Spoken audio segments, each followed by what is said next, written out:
If you're like me, the past 48 hours or so has been very confusing about the administration's position on Venezuela and what the plans are for its future, particularly in its leadership. And if you're like me, you watch the morning shows on Sunday, you read up on all the reporting, and time again, I thought it got muddier and muddier about what was actually happening. Then this article came up from the Washington Post late last night, and I read it and I thought, wow, this is really clever, calling the Secretary of State, Marco Rubio, the Viscount of Venezuela. And this is a very old fashioned term, but it has a very straightforward definition. Here you go. And the last time this was really used was during the period of empire.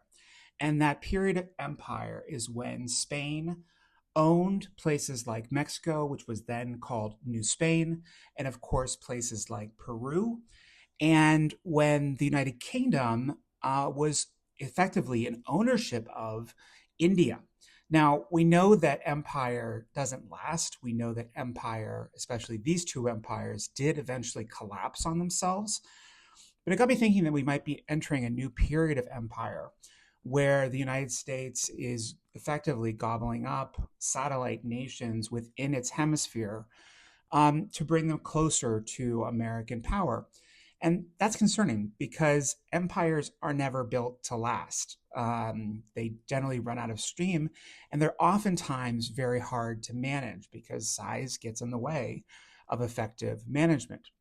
So, how might Venezuela be different than previous attempts for the United States to initiate nation building, for example, or institute its will? Well, the leadership is a bit different. Marco Rubio is Cuban American. He is fluent in Spanish. He has a deep understanding of the region and its complexities. That's different than previous years. Also, the makeup of our military is a lot different than it used to be.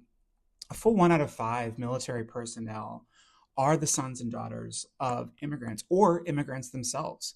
And the vast majority of them claim Latino or Hispanic origin. So there's some fundamental cultural pieces here as well as some basic language.